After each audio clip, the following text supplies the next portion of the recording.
December 18ஆம் தேதி ஈரோடு மாவட்டம் மூங்கில் பாளையத்தில் காலை 11 மணிக்கு நம் வெற்றி தலைவர் அவர்களது ஈரோடு மாவட்ட மக்கள் சந்திப்பு நிகழ்ச்சி நடைபெற உள்ளது. நம் வெற்றி தலைவர் அவர்களின் இந்த மக்கள் சந்திப்பு நிகழ்ச்சியின் போது பாதுகாப்பு கருதி கழக தோழர்களும் பொதுமக்களும் பின்வரும் வழிகாட்டு நெறிமுறைகளை கட்டாயம் கடைபிடிக்க வேண்டுமென கேட்டுக்கொள்கிறோம். மக்கள் சந்திப்பு நிகழ்ச்சிக்காக அமைக்கப்பட்டுள்ள ஒவ்வொரு பாக்ஸிலும் காவல்துறை அறிவுறுத்தலின்படி பங்கேற்பாளர்கள் குறிப்பிட்ட எண்ணிக்கையில் மட்டுமே அனுமதிக்கப்படுவார்கள். கர்ப்பிணி பெண்கள், கைக்குழந்தையுடன் இருக்கும் சகோதரிகள், முதியவர்கள், உடல்நலம் குன்றியோர், பள்ளி சிறுவர் சிறுமியர், மாற்றுத்திறனாளிகள் ஆகியோர் இந்த மக்கள் சந்திப்பு நிகழ்ச்சியில் கலந்து கொள்வதை தவிர்த்து வீட்டில் இருந்தபடியே நேரலையில் காணுமாறு பேரன்புடன் கேட்டுக்கொள்கிறோம். நம் தலைவர் அவர்கள் மக்கள் சந்திப்பு நிகழ்ச்சிக்கு வரும்போதும் நிகழ்ச்சியை முடித்துவிட்டு செல்லும் போதும் அவரது வாகனத்தை யாரும் வாகனங்களில் பின்தொடர்வதை அறவே தவிர்க்குமாறு கேட்டுக்கொள்கிறோம். காவல்துறையின் வழிகாட்டு நெறிமுறைகளை பின்பற்றி போக்குவரத்து விதிகளை முழுவதுமாக பின்பற்ற வேண்டும். பட்டாசு வெடிப்பது உள்ளிட்ட அனைத்து வகையான வரவேற்பு நடவடிக்கைகளை கழக தோழர்கள் தவிர்க்குமாறு கேட்டுக்கொள்கிறோம். காவல்துறை அனுமதித்துள்ள இடங்களில் மட்டுமே வாகனங்களை நிறுத்த வேண்டும். போக்குவரத்திற்கும் பொதுமக்களுக்கும் இடையூறாகவோ கண்டிப்பாக வாகனங்களை நிறுத்தக்கூடாது.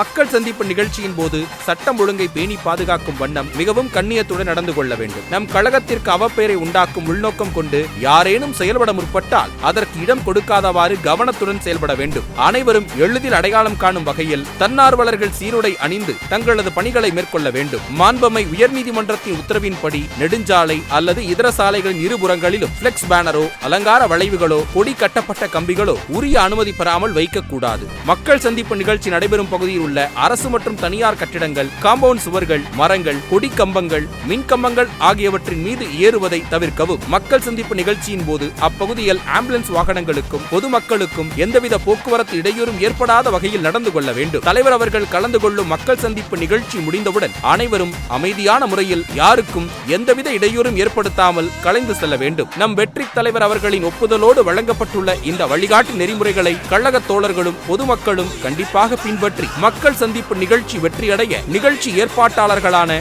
மாவட்ட பொறுப்பாளர்களுக்கு ஒத்துழைப்பு நல்க வேண்டும் என கேட்டுக்கொள்கிறோம்.